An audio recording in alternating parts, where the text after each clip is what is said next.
Good morning students. हम लोगों ने लास्ट लेक्चर में एल्डोल कंडेंसेशन के बारे में पढ़ा था। हम लोगों ने ये पढ़ा था aldol condensation, cross aldol condensation, और ये एसिड कैटेलाइज्ड और बेस कैटेलाइज्ड होते हैं। लेकिन हम लोगों ने ये पढ़ा था बेस कैटेलाइज्ड एल्डोल कंडेंसेशन के बारे में, और हम लोगों ने देखा था कि एल्डिहाइड के दो molecules in presence of base condense together to form beta hydroxyaldehyde. In case of ketone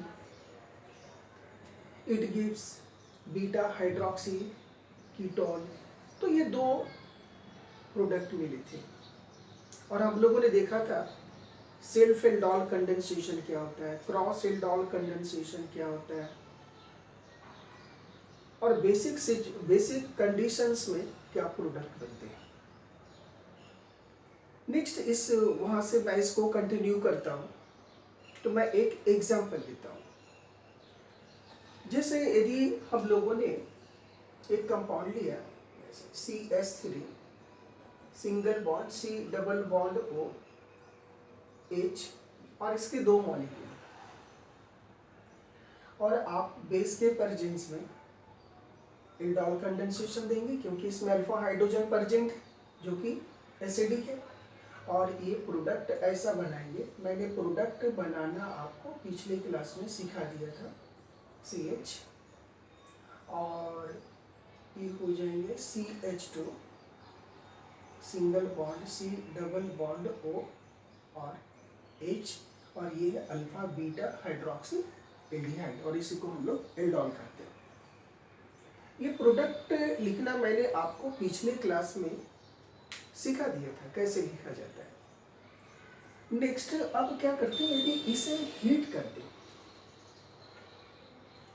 तो हीट करने के बाद ये क्या हो जाता है, यहाँ से वाटर मॉलिक्यूल रिमूव हो जाते हैं, जैसे OH और ये H, और यहाँ से ये वाटर मॉलिक्यूल रिमूव हो जाते हैं, और ये बनाता है CH3 single bond CH double bond CH single bond C double bond OH, और ये जो कार्बन है आपका अल्फा है, ये कार्बन बीटा है, इसको बोलते हैं alpha beta unsaturated aldehyde. Alpha beta unsaturated aldehyde.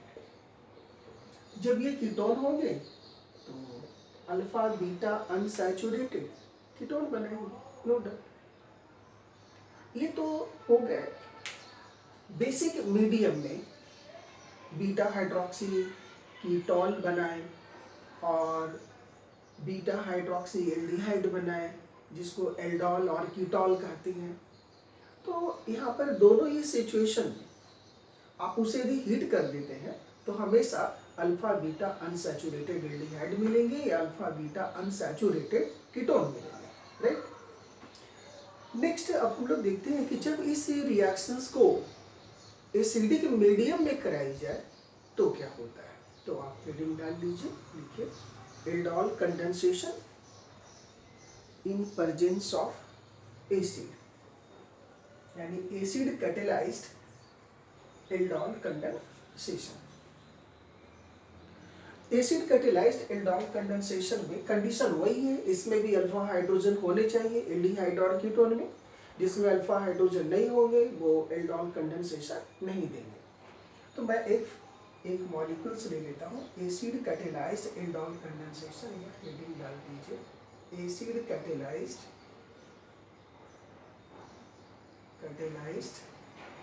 Aldol condensation, aldol condensation.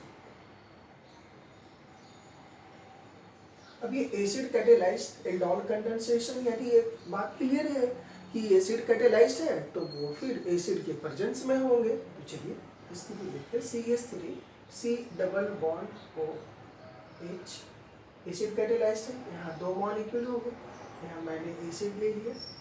अब जो प्रोडक्ट बनेंगे इसमें, उस प्रोडक्ट को लिखने का तरीका मैं बता दूँ। अब सबसे पहले यहाँ से आप क्या करेंगे कि ये CH3 है, तो ये मैं इसको बना दे रहा हूँ CH3 CH, और ये जो C डबल बॉन्ड O है तो O और यहाँ से H2 निकाल लीजिए, तो और यहाँ डबल बॉन्ड बना दीजिए CH सिंगल बॉन्ड और C डबल बॉन्ड O और H, ये अल्फा बीटा अनसैचुरेटेड एल्डिहाइड हो जाएगी, अल्फा बीटा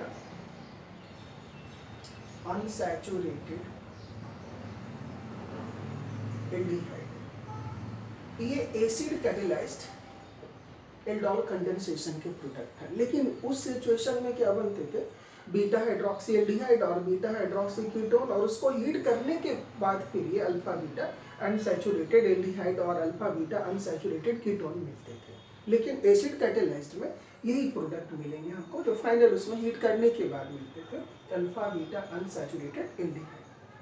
अब इसके लिए हमें कुछ नहीं करना, जैसे एक मॉलिक्यूल से इसको आप ऐसे लिख दीजिए, देखिए CH3 और इसको ऐसे लिखिए, यहाँ डबल बॉन्ड O है, एक इसके दूसरे मॉलिक्यूल है तो इसके अल्फा ऐसे लिखिए H2 सिंगल बॉन्ड CH, इसको लिख सकते हैं single bond C double bond O और H, और यहाँ से H2O को आप रिमूव कर दीजिए, रिमूव कर लेंगे।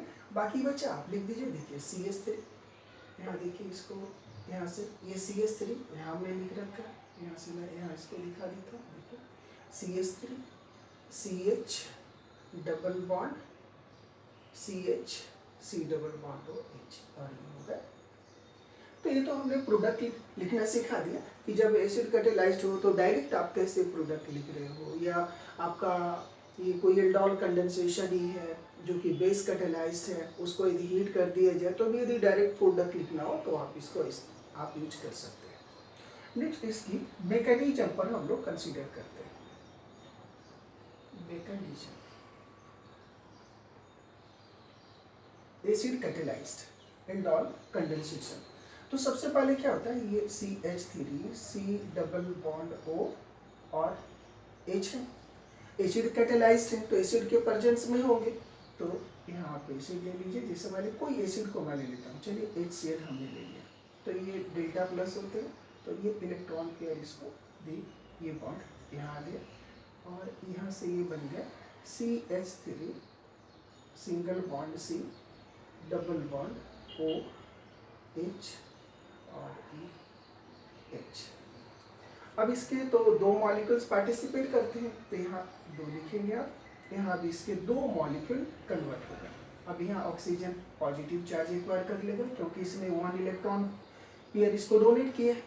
नेक्स्ट आप देखिए, अब इसके दो मॉलिक्यूल हैं, तो इसके जो एक मॉलिक्यूल है, तो देखिए यहाँ से ये बन गए, इसके एक मॉलिक्यूल, दूसरे मॉलिक्यूल जो इसके होंगे उसको ऐसा मैं दिख रहा हूँ इसको, तो इसको नेक्स्ट क्या है कि इसमें ये जो यहाँ ये Cl माइनस है, ये Cl माइनस, ये अब ये बेस के जैसा काम करने लगता है, और ये क्या करता है, इसके अल्फा हाइड्रोजन को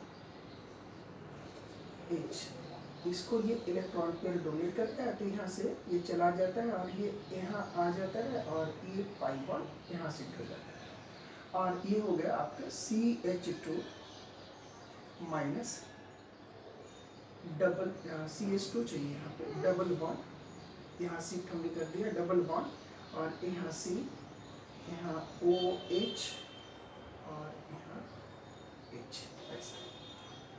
अब ये जो यहाँ डबल बॉन्ड हो गए, तो ये एज ए न्यूक्लियोफाइल काम करता है, न्यूक्लियोफिलिक हो जाता है ये नेचर, न्यूक्लियोफिलिक। अब क्या होता है, जो सेकंड मॉलिक्यूल है इसके, ठीक है, यहाँ एक ही मॉलिक्यूल को हमने दिखाया, जो सेकंड मॉलिक्यूल है इसको यहाँ पर एक ही दिखाते हैं, और जो सेकंड मॉलिक्यूल है वो ऐसा CH3 single bond C double bond O, और ये H है, सिंगल बॉन्ड H है,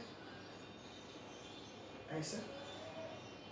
तो यहाँ पर ये क्या करता है कि ये पॉजिटिव चार्ज है, तो यहाँ ये यहाँ अटैक करता है, तो ये यहाँ अटैक करेगा, जैसे ये यहाँ पर ये अटैक किया, तो ये फिर पाई बॉन्ड यहाँ आ गया, तो देखिए अब ये क्या हो गया, नेक्स्ट में CH2, इसको हमने दिखा एक किसके साथ अटैच हुआ, इसके साथ, तो ये क्या है, सिंगल बॉन्ड CH E वाली, और इसके साथ में OH। नेक्स्ट आप देखिए इसके साथ में क्या है, CH3 और ये CH2 सिंगल बॉन्ड, यहाँ सिंगल बॉन्ड हो गया, और ये देखिए सिंगल बॉन्ड यहाँ से, अब ये हो गया C, सिंगल बॉन्ड H। अब ये जो बॉन्ड है यहाँ पर, ये यहाँ शिफ्ट हो गया, तो ये आ गए डबल बॉन्ड O, ठीक है। और ये जो यहाँ से H प्लस ये जो बाहर आए वो यहाँ पर आकर ऐड हो जाएंगे। अब यहाँ से ये माइनस H प्लस हो गए, बाहर चले गए, ये बन गए। अब यहाँ पर क्या हो गया, ये जो H प्लस है वो यहाँ आकर अटैक करेगा, तो ये H प्लस, ये जो यहाँ से H प्लस निकला यहाँ आ गया, तो ये H प्लस इलेक्ट्रॉन पेयर है, तो ये यहाँ पर इलेक्ट्रॉन पेयर इसको डोनेट करेगा। ये ऐसा आ गया CH3 single bond CH OH और H यहाँ प्लस, और single bond CH2 C double bond O और H, और यहाँ से देखिए यहाँ से ये H2O बाहर चला जाएगा, ये बाहर चलेगा, तो H2O जब बाहर चलेंगे तो यहाँ कार्बोकैटायंस बन जाएंगे। ये हो गए CH3 सिंगल बॉन्ड CH, ये प्लस हो गया सिंगल बॉन्ड CH, और इसको मैं ऐसा लिखता हूँ, और ये C डबल बॉन्ड O और H, ये यहाँ शिफ्ट हो गया H माइनस, और ये बन गया CH3 single bond C H double bond CH और C double bond O H, alpha beta unsaturated, alpha beta unsaturated saturated aldehyde.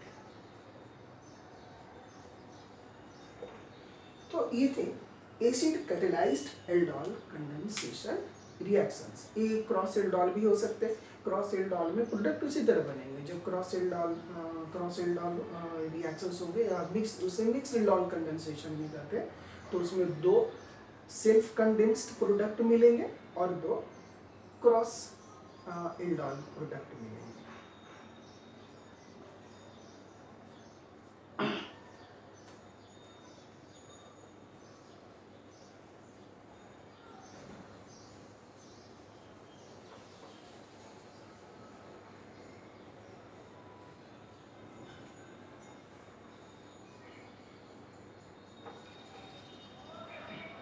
Next हम लोग पढ़ते हैं इंट्रामॉलिक्यूलर एल्डोल कंडेंसेशन। हेडिंग डाल दीजिए, intramolecular aldol condensation. Intramolecular aldol condensation, aldol condensation.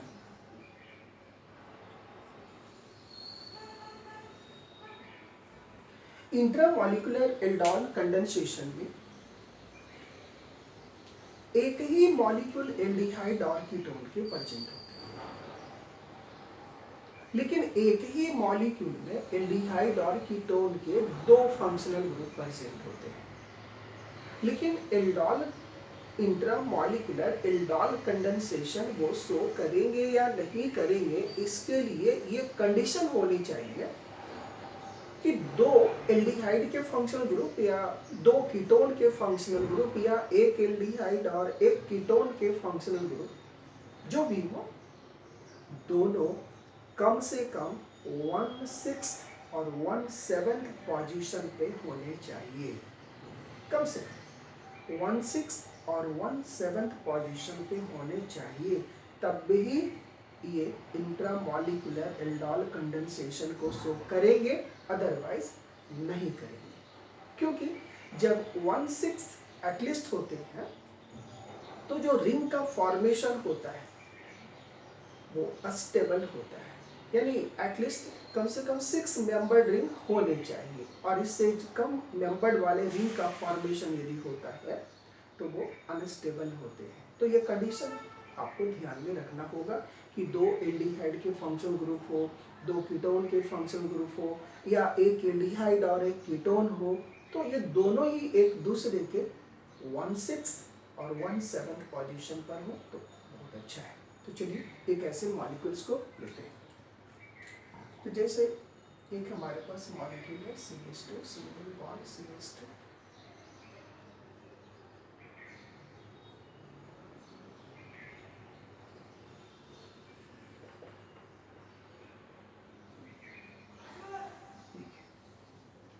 इस molecule को देखिए, यहाँ एल्डिहाइड का फंक्शनल ग्रुप है, ये एल्डिहाइड का फंक्शनल ग्रुप है, ये 1 2 3 4 5 यहाँ 6, और दोनों की सिचुएशन सेम है, यानी कि रिएक्टिविटी भी सेम होगी, नो डाउट।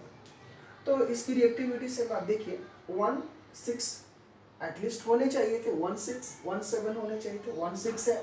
तो चलिए अब इसके दोनों की रिएक्टिविटी सेम है, दोनों एल्डिहाइड की जो फंक्शनल ग्रुप है उनकी रिएक्टिविटी सेम है, तो ये अल्फा या ये अल्फा, तो ये अल्फा क्या होंगे, फिर से उसी की तरह यदि बेस के प्रेजेंस में आप रिएक्शंस कराते हैं तो इस अल्फा हाइड्रोजन को ले जाएगा, यहाँ पर एनाइन बनाएगा, देखिए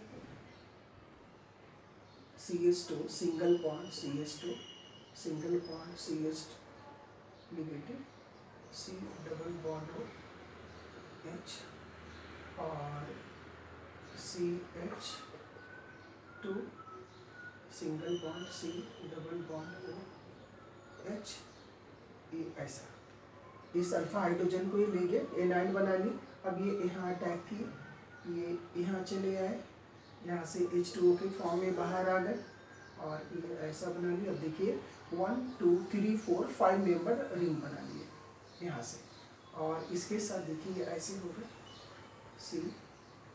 COAO माइनस, और इसके साथ H है, और इसके साथ यहाँ से CH2 ये देखिए यहाँ CH2 ये वाली, नेक्स्ट CH ये वाली, ऐसे होगा, और इससे C डबल बॉन्ड और H। अब इसमें जो H2O था ये H2O, H वापस इसको कर देगा, तो ये हो गए आपके CH2 single bond C CH, और यहाँ C डबल बॉन्ड H, और इसके साथ OH H। अब आप देख लीजिए फंक्शनल ग्रुप है, ये अल्फा ये बीटा, यहाँ भी होंगे beta hydroxy aldehyde, beta hydroxy aldehyde, और इसी को क्या बोलते हैं, एल्डा। तो इस तरह से हम लोगों ने देखा कि एसिड के प्रेजेंस में हो या बेस के प्रेजेंस में हो, दोनों सिचुएशंस में रिएक्शंस होंगे। अब इसे आप हीट कर देंगे तो फिर अल्फा बीटा अनसैचुरेटेड एल्डिहाइड मिल जाएंगे, यदि मान लेते हैं इसको आप हीट कर देंगे तो फिर से ये अल्फा बीटा अनसैचुरेटेड एल्डिहाइड मिल जाएंगे, ठीक है। अब ये OH था यहाँ से, ठीक है, ये OH और इसकी H यहाँ से निकल जाएगी, और ये ऐसे मिल जाएंगे, इसको मैं इस तरह लिख देता हूँ, और यहाँ CHO, ठीक है, डबल बॉन्ड हो जाएंगे, ठीक, और इससे H 1 2 3 H 4 ऐसा। तो इस तरह से हम लोगों ने देखा कि इंट्रामॉलिक्यूलर एल्डोल कंडेंसेशन क्या होता है, कैसे होता है, उनकी क्या सिचुएशन है, किस सिचुएशन में वो एल्डोल इंट्रामॉलिक्यूलर एल्डोल कंडेंसेशन होंगे, इन सभी को हम लोगों ने सीखा। तो ये थे हमारे एल्डोल कंडेंसेशन। तो कितने हो गए एल्डोल कंडेंसेशन, एक सेल्फ कंडेंसेशन, सेल्फ कंडेंस्ड, एक मिक्स्ड और cross aldol condensation, intramolecular aldol condensation, ठीक है। नेक्स्ट एक एग्जांपल मैं लेता हूँ। इस एग्जांपल में ये ऐसा हो, यहाँ CH3 ग्रुप अटैच्ड, तो एक एल्डिहाइड है और दूसरा कीटोन है, ठीक है। तो अब आप देखिए इसकी रिएक्टिविटी, अब इसकी रिएक्टिविटी दोनों की डिफरेंट हो गई। तो अब ये कीटोन और एल्डिहाइड आप पढ़ चुके हैं कि एल्डिहाइड और कीटोन में ketone is less reactive in the respect of aldehyde, तो ये मोर रिएक्टिव है। तो अब इसके अल्फा हाइड्रोजन यहाँ आएंगे, अब यहाँ देखिए अल्फा यह भी है, अल्फा यह भी है, तो इन दोनों में ज्यादा एसिडिक कौन है, तो ये ज्यादा एसिडिक, तो इसलिए अल्फा हाइड्रोजन यहाँ पर आएंगे और यहाँ से ये ऐसा बन जाएगा, और इस सिचुएशन में जो प्रोडक्ट बनेंगे ये ऐसे हो जाएंगे, ये क्या करेंगे, यहाँ पर ये CH2 बना लेंगे, और ये ऐसे नहीं आएंगे, यहाँ से H2 हो जाएंगे और इसको छोड़ दीजिए। ये अभी ये बॉन्ड यहाँ शिफ्ट हो जाएगा और ये जो है निगेटिव चार्ज वो अब वो यहाँ अटैक करेगा। अब कितने मेंबर होगा देख लीजिए, 1 2 3 4 5 6 और एक ये 7 हो जा रहा है। 1 2 3 4 5 6 ये 7। ऐसा करके इसमें से एक हाइड्रोजन घटा देगा इसको ऐसे कर दीजिए, यहाँ से ऐसे। तो अब यहाँ पर कितने हो गए, 1 2 3 4 5 6 मेंबर। और यहाँ से आप बना लीजिए नेक्स्ट, ये प्रोडक्ट आपके हो जाएंगे।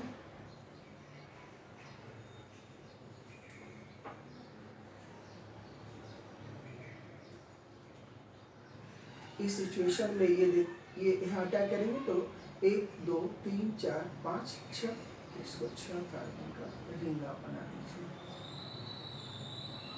ऐसा। और यहाँ देखिए, तो इससे ये अटैच हो गया, तो यहाँ तो ये वो माइनस आ जाएंगे यहाँ, ठीक है राइट। तो एक में आप ऐसा कर दीजिए वो माइनस, ठीक है। और ऐसे आ गए और ये 6 मेंबर का रिंग है, तो एक ही बच गया, एक है। इसके बाद में यहाँ पर आप बना दीजिए डबल बॉन्ड O ऐसा। और अब ये जो H2 ऊपर में गया है वो इसको वापस कर देंगे, तो ये ऐसे बना लेंगे OH और डबल बॉन्ड O। तो देख लीजिए अल्फा बीटा हाइड्रोक्सी कीटोन बन गया। और इसको आप हीट कर दीजिए, तो फिर अल्फा बीटा अनसैचुरेटेड, यहाँ से ये दोनों निकल जाएंगे, ये H और ये ऐसे निकल जाएंगे और ये बना लेंगे ऐसे अल्फा बीटा अनसैचुरेटेड एल्डिहाइड। देखिए alpha beta unsaturated aldehyde, alpha beta unsaturated aldehyde ketone बना ऐसे। तो इस तरह से हम लोगों ने देखा कि इंट्रामॉलिक्यूलर एल्डोल कंडेंसेशन क्या होता है, इंटरमॉलिक्यूलर क्या होता है, सेल्फ एल्डोल क्या होता है, क्रॉस एल्डोल क्या होता है, एसिड कैटेलाइज क्या होता है, बेस कैटेलाइज क्या होता है। इन सभी एल्डोल कंडेंसेशन के बारे में हम लोगों ने स्टडी किया। तो नेक्स्ट हम लोग नेक्स्ट लेक्चर में पढ़ेंगे नेक्स्ट और भी इम्पॉर्टेंट रिएक्शंस हैं, जैसे Cannizzaro reaction, Perkin reaction, Claisen Schmidt reaction. So ढेर सारे रिएक्शंस के बारे में हम लोग पढ़ेंगे। तो आज हम लोगों ने सीखा एल्डोल कंडेंसेशन क्या होता है। So today's thanks to all.